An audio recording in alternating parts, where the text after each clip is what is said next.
Hey everyone, welcome back to another session. And I've done another session like this with our speaker right now, Jos, and it was an amazing session. It was a podcast interview. So I'm really looking forward to this session. Jos Willard is with a company, founder of a company called Profit for Coaches. And I'm going to talk about profit for coaches. Yep, absolutely. All right, So let's get going. Hey, everybody. I'm Jos. I am the founder of Jos Willard Coaching and Consulting, which has been around for 25 odd years. And in 2020, we launched the Profit for Coaches brand when we realized that about half of our clients were other coaches, consultants, and experts in that space. And we really didn't like the online coaching industry. And we wanted to offer a bit of an alternative. So today we're going to talk about profit flow, which is the title of my primary program, how I work with people. It's mastering your control of and return on investment from the three most important resources that you or your company has. And I don't want to waste a bunch of time. So let's just go ahead and get into this. Let's see if I can get these slides going. So the most dangerous phrase in the language is we've always done it this way. And if you're an operations person or you're a coach or you're someone who works to help other people make their business better, you should know that by now. The question is, are we stuck? No, we're not stuck. Generally speaking, it's just that we get comfortable and we don't really consider doing it a different way, especially when we come through this world of online coaching where everybody's got a solution, right? When you're first getting started, when you're in that, you're struggling to get to that $10,000, $20,000, $30,000 a month in revenue. Yes, you can learn a lot from a lot of other people, and trying out other people's ways to do it can be those systems can be a great way to shortcut the learning curve, right? But eventually we kind of find what works for us. We find the way that we show up, because if we don't, if all we ever do is keep trying to be what everybody else tells us we should be, eventually we wind up looking like every other sheep in the fold. We don't stand out, but you guys are here. You've already gotten past that point. So at this point, in your businesses, you have a brand. You have your marketing nailed down for the most part. You might be doing some tweaking here and there to make it more effective, but you know who you are. Your audience knows who you are. Your ideal clients know who you are. And it's really easy to sort of get comfortable in that. Right. And I have a client that I worked with a ways back. We'll call him Tim. When we started working with him, he was making $8 million a year. By the time we were done with him 23 months later, he was doing $36 million a year. When he started, he was doing, if he was lucky, he'd get a long weekend off here and there. When we were done with him, and actually why he didn't renew with us is we'd gotten him to 2 6-week vacations a year and he couldn't handle it. He just, he's like, I don't know how to not be in my business for 3 months out of the year. I don't get it. I just can't. And so he's like, I can't work with you guys anymore. We can't make this any better. And where that came from is he had become very comfortable being the smartest guy in the room. And that's an ego thing, but it's also not an ego thing. He wasn't a jerk. He wasn't hard to work with. He was very self-deprecating. He was always willing to learn from other people, but he was used to being the guy that everybody would always come to with all of their problems in their business. And that's just the way they did. He was comfortable being that guy. And even when what was that? I can't even do the math. From 8 million to 36 million a year in revenue, that's a big, big jump. And from a couple of long weekends off to 6 weeks twice a year, plus every long weekend, changing that didn't change who he was. That was a mistake that we made. He was a pretty early on client, so we didn't address how he was comfortable showing up. So I want to make sure that when we talk about this stuff today, we're going to address that. Some of this might make you a little uncomfortable, even if you're an ops genius, even if you are someone who has just excelled at helping other people transform. Sometimes that can be tough for us. So what do we do? Well, we got to look at every business from some sort of perspective. The perspective I like to use is the perspective that I got from Mike McAllitt's when I was one of his founding fixers, when I put together his book, Fix This Next, and that kind of program. It's the business hierarchy of needs. It's based on Maslow's hierarchy of needs. And basically it's this: the first thing that any business needs to have is cash flow. It's got to have sales. If you don't have sales, you don't have a business, right? You might have a charity, you might have a hobby, whatever it is. Again, we're all past this. The next level is profit. You have to have more money left over at the end of the day than you spend to get your customers and to deliver to your customers. This is the creation of stability. And again, most of us are probably here or we're struggling here. Next, we have order, the creation of efficiency. After that is impact and legacy, which is transformation and permanence. I'm not going to get too deep into this. It's just sort of the perspective that I come at this from and where I tend to do a lot of work and where a lot of folks get stuck, especially at that $1 million a year, anywhere from $1 million a year to $1 million a month. So $1 million to $10 million a year in revenue, we tend to get stuck somewhere between profit and order. Like, for example, we had a lady who we'll call her Sheila. She had $1 million a year coaching business. And when we sat down with her, we're like, okay, this is what it'll take. We can fix this. We can absolutely help you out. But her biggest challenge was that she couldn't wrap her head around the fact that she was paying herself like $40,000 a year. That's all she was making out of $1 million a year revenue business. It's nuts. If you're making $1 million a year revenue in your business, at a minimum, you should be putting $200,000 of that in your pocket at the end of the day. And usually, if you're doing any of the work in the business yourself, that could be anywhere between 40 to 65% of your top line revenue should be able to go in your pocket. The online coaching industry has very low overheads, unless you get sucked into the idea of, well, first I got to pay, 50% to my closers, and then I got to do 15% to my setters, and I got to do bonuses on that. And then I got to pay for somebody else to delivery. And well, we got to add spend and right. All that kind of stuff can really just distract us and suck us away from the focus in our business. And the focus in our business is to create transformation for our clients, but also it's a business. So therefore it's part of its purpose for existing is to create profit for us. So we're going to talk about that. So Mike Michalowicz is a guy I know, talk to on a fairly regular basis. Well, I shouldn't say regular, frequent basis. We talk every now and again. And not only was I one of the founding fixers, I'm also a certified profit first professional. In fact, I teach other profit first professionals around the world, particularly in Canada, where I happen to live, how to implement the system. And the system for profit first is great, except that it doesn't take into account the very low overheads that we have in the coaching industry, which is why I created Profit Flow. So let's talk about Profit First. For those of you who maybe aren't familiar with Profit First, the concept is you take your profit first. It's not profit overall. It's a reversal of that psychological mindset of revenue or sales minus expenses equals profit, right? Because we say, well, whatever's left over at the end of the day, which I even said earlier today, whatever's left over at the end of the day, well, that's our profit. Well, the problem is when we do that, the expenses of the business will just grow and grow and grow unchecked, and they'll eat all the profit. We'll wind up with there's never money left over. That's why you have people like Sheila who had less than 40, was struggling to pay herself $40,000 a year on $1 million a year business, right? It has to do with our behavior, it has to do with our psychology, it has nothing to do with logic. So in Profit First, we take advantage of the fact, we leverage the fact that in human behavioral psychology, we always focus on what comes first. We don't go to the doctor, find out, hey, you know what? You're at risk of dying. You need to fix your health. We don't go, you know what, doctor? You're absolutely right. From now on, I'm putting my health last. No, what's important goes first. And in a business, profit needs to be looked at first. I talked about how if we don't do that, the expenses will just grow and grow and eat all of the revenue. Well, that's a thing called Parkinson's law. And Parkinson's law is typically the way that you would see that is when you go, okay, you hire a contractor for whatever thing. Maybe it's to build a website, maybe it's to build a funnel, maybe it's whatever it is you're hiring contractors for. And they'll tell you, well, okay, it's 2 weeks and $10,000 to build this thing. And it takes them about 2 weeks, costs you about $10,000.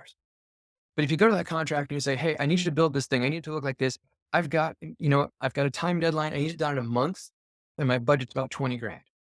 Well, it's going to take them about a month and it's going to cost you about 20 grand for the same thing, just because psychologically we will expand our demand for a resource like time or energy or money. Our demand for that will expand to meet whatever the supply is. It's just kind of how our brains work.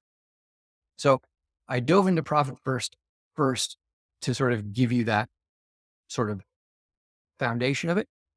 In Profit Flow, we talk about your 3 most important, and actually the only 3 resources that you have any control over. Those are your cash flow, your time flow, and your energy flow. I want to give you real quick some ways to maximize both for you personally as a leader in your organization and for your team. So if that's okay, that's what we're going to do. Move ahead on that. So first thing we do is we fix the cash flow, right? Because when we look at that business hierarchy of needs, cash flows first. What I would suggest that you do here is the first thing that you can do, is we call it an instant assessment or a nearly instant assessment. Just really quickly pull out a sheet of paper or do it on a spreadsheet or on your tablet notes, whatever it is you want to do. But real quick, just jot down, I want 5 buckets. These are buckets that money goes through in your business. The first one is real revenue. That is the money that comes in minus materials and subcontractors. So if you run ad spend for somebody, for example, the ad spend that your clients pay for you or pay you to actually spend on ads, that doesn't count. That's not part of your real revenue. Your real revenue is actually your money comes into your business. So that's your income. That goes into one bucket. From there, just evaluate how much of the money that was in that bucket, what percentage of that money went into profit, went into the business owner, the founder's pocket at the end of the day. Then how much of that money went in the owner's pocket in exchange for the work that they did in the company. So if the founder or the owner is working in the business, they have a job, whether that's CEO, they're doing something in the business, whatever that is, how much money are we paying them to do that? And here's a tip. Generally speaking, that should be at least as much as you would pay somebody else to do it for you, right? Your third bucket or fourth bucket is tax. How much money, how much of our real revenue that came in last year or has come in so far this year, how much of that has to be set aside and paid for tax? And that's the income tax, right? Sales tax, that's ads and subs. That's just stuff that goes straight to the business, doesn't stay with us. We don't worry about that. But the income tax that the business has to pay, your corporate taxes, what percentage of your total real revenue was that or is that? What you have left after those 3 things, that's your OpEx, your operating expenses. That last bucket is everything that you spend money on to run the business. Okay.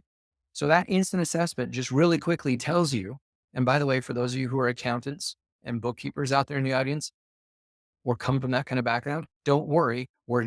This doesn't replace accounting. This doesn't replace bookkeeping. This is just for you as the owner or as the ops manager to keep an eye on how money is flowing through the business.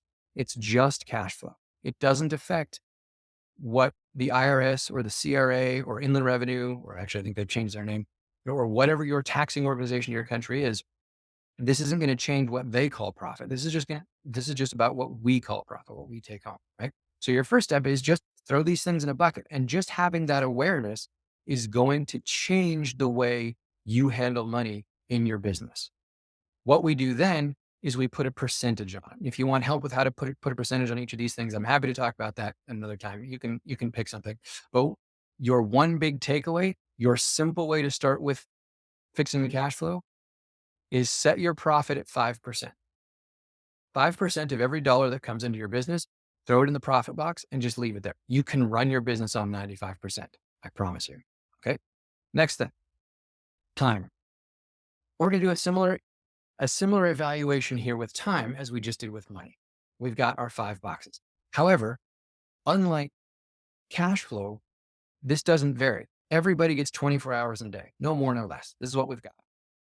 But your first box, much like your first box for cash should have been profit, your first box for time is purpose. And by purpose, I mean your purpose, not making my company amazing. I mean your purpose in life outside of your company. What is that? Why do you exist? Why are you here? Why do you build your company? What's it for? To give you time to do what? That's your purpose time. Right? How much of your day, what percentage or how many hours of your 24 hours do you get to actually invest every day in fulfilling your purpose? Second box or third box down is earning. How much of your time do you trade for money? So if you're that owner, we go back to that slide where we go back to the cash flow slide, the owner's compensation box, that money that comes to you in exchange for the work you're doing in your business, how much of your time are you putting in to get that? And the funny thing is I get a lot of people who just freak out as soon as we do this, because when we ask them how much they're paying themselves, they're like, oh man, I'm not paying myself very much. Like, poor Sheila, she was paying herself 40 grand on $1 million revenue business, and her earning time, she was putting 10, 12 hours a day into running that business. That woke her up real quick. And we said, oh, we need to fix that. Right. Next one down is life tax. I wish I could come up with a better name for this, and I probably will. But if you don't pay your taxes, your fiscal taxes, your financial tax, if you don't pay them, you go long enough, there's a huge penalty to pay. The government comes in, they take all of your stuff. It's destroyed. Everything is terrible. Same thing with life. If you don't put enough hours into getting sleep, getting good food, getting some exercise, those types of things, the health consequences are terrible. You wind up losing everything. So you need to make sure that you set time aside into a bucket for living your life. And then you have the life investment. And that's all of the other time that you have available in that 24 hours that you invest in other people, that you invest in relationships, that you invest in hobbies, that you invest in those things that help to keep you alive and make life worth living, right? Again, just do that quick math real quick, and it makes you aware of where you're at. When we're talking about this in the business, we do this with our employees. We do this with our team. It's vital. If you're going to be a leader in your business, it is vital that you know what the dreams and purpose of each of your employees or partners is and are, what they're working for, what they're trying to achieve, and then help them set that time aside so that they can actually do that. All right, moving on. You can have all the money in the world and you can have all the time in the world, but if you don't have the health, the energy to do anything with it, what's the point? So health first, fixing the energy flows. Now, the other two, you notice those were buckets. Those were how we organize things, how we spend or invest those resources. But with energy, energy flows. It's constant. Energy can't be just created or destroyed, right? But we use it. We bring it in, we send it out. So we talk about having ways to recharge our energy, ways to have energy in order that we can invest it. Fuel, what kind of food are you eating? What are you drinking? Meaning, what is why are you doing this? What's your purpose? Right? If you've got meaning, you can get energy from it. Rest, are you getting enough sleep? Intention is also known as focus.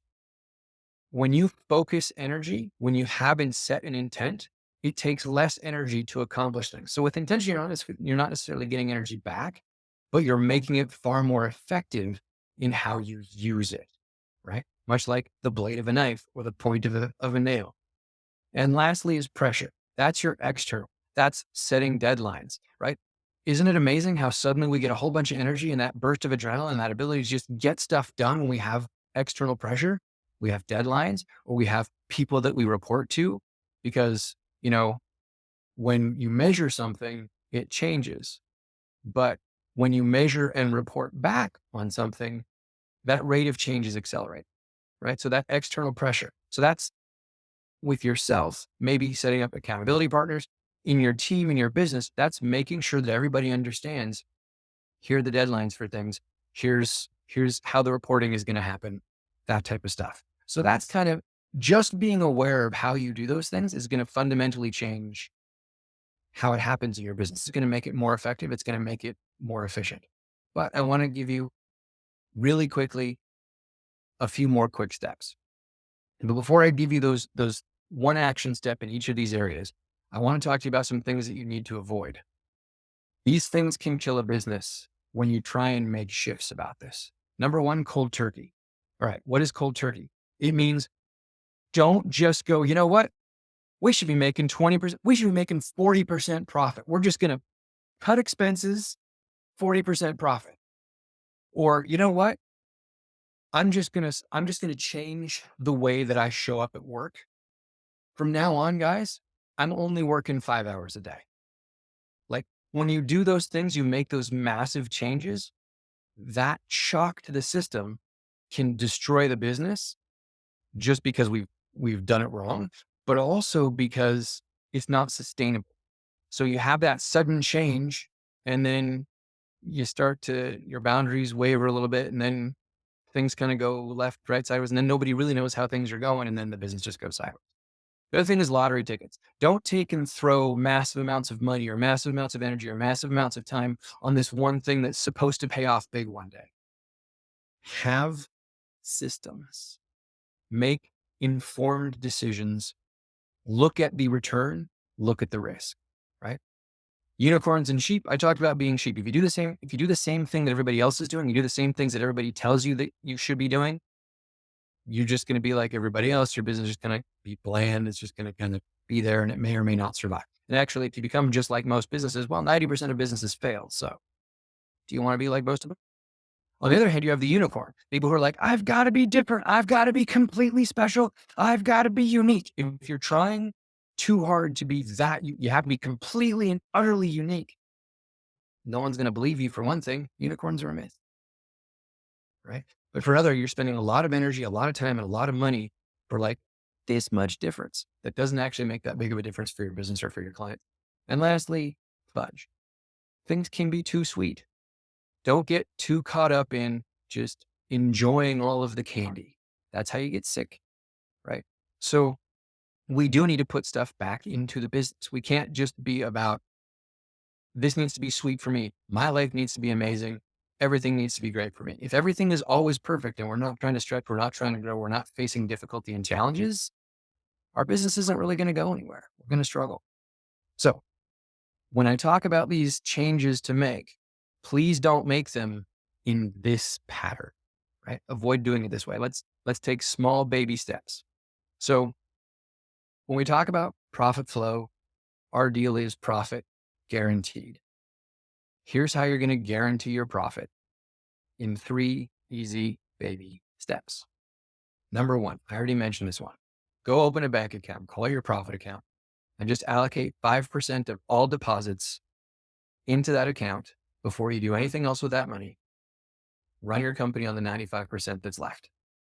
If you can run your company on the 100% of the revenue that you're making right now, you can run it on 95%. I promise you. When it comes to managing time, we talked about opening a purpose account. Well, you can't really open an account, but you can open an appointment on your calendar every week or every day. If we call it 5%, the same as we're doing the profit, well, that's 72 minutes a day. It's an hour and 12 minutes or 8.4 hours a week. So you can set yourself one full day where you're just going to work on purpose, like whatever it is that's important to you, the reason that you exist. Or you can say, you know what, I'm going to spend an hour and 12, an hour and round up, say an hour and 15 minutes a day. Maybe it's in 15-minute increments. Maybe it's 2 45 minutes. I don't care. But set yourself a purpose appointment where all you're going to do is work on those things that move forward your purpose daily, weekly, but put it in your calendar and honor it. Protect it like you would protect a sales call. Okay. And then for energy, here's a great trick. Our energy tends to go up and down like this. The high performance energy tends to go up and down every 60 to 90 minutes. We hit peak and then crash after about every 60 to 90 minutes. So what you can actually do is give yourself a break. If you're going to do every 90 minutes, you need to make this a 10 to 20 minute break. But if you're going to do it every hour, just set yourself a timer. Whenever you're working, set yourself a timer for 55 minutes. And at the end of that 55 minutes, when the alarm goes off, just get up for 5 minutes and walk away. That's all you got to do. It's really that simple. The problem is nobody does it. So those are 3 things you can do. You can do it for yourself. You can do it for your team. And after that, you're going to see some amazing changes in your business. But if you do nothing, nothing's going to change. So please invest in yourself, invest in your team, invest in your people. Protect and leverage your ROI on cash, time, and energy. They are literally the only 3 resources we have to get everything in the world that we want. That is all I've got. Jos, that was an amazing presentation. I really liked the screen, and I actually took a screenshot of the business hierarchy of needs, and I added Fix This Next as the next book for me to reread, as I had previously read it. But apparently, when you reread stuff, you kind of find new things every year or so. Yep. Yeah. Well, it's when you can hear something from somebody like over and over and over again, and we all have clients or employees that we'll talk to and be like, we'll give them advice over and over and over again. And then all of a sudden they'll come to us and go, I just had this great idea. I found it in this book I read, or that somebody else said to me. And it's exactly what you've been telling them forever. They just weren't ready to hear it. Awesome. Joss, where can people find you? I see that there's email. Yep. So the easiest way to find me is profitforcoaches.com. That's where my podcast is. But you can also, I put together a little package of resources that you can get if you're a leader or whatever. Just email me, joss@profitforcoaches.com. In the subject, put GTE, good to elite or great to elite. And I'll give you some tips and tools, and we'll even set you up with a free 15-minute call to help you figure out exactly how to apply this in your business. I love it. Well, thank you so much for doing this and sharing this with our audience. I'm really looking forward to many more sessions with you. I will be reaching out to you to chat a little bit more about some opportunities. But hey, thank you so much for taking the time. And everyone, we'll see you in the next session.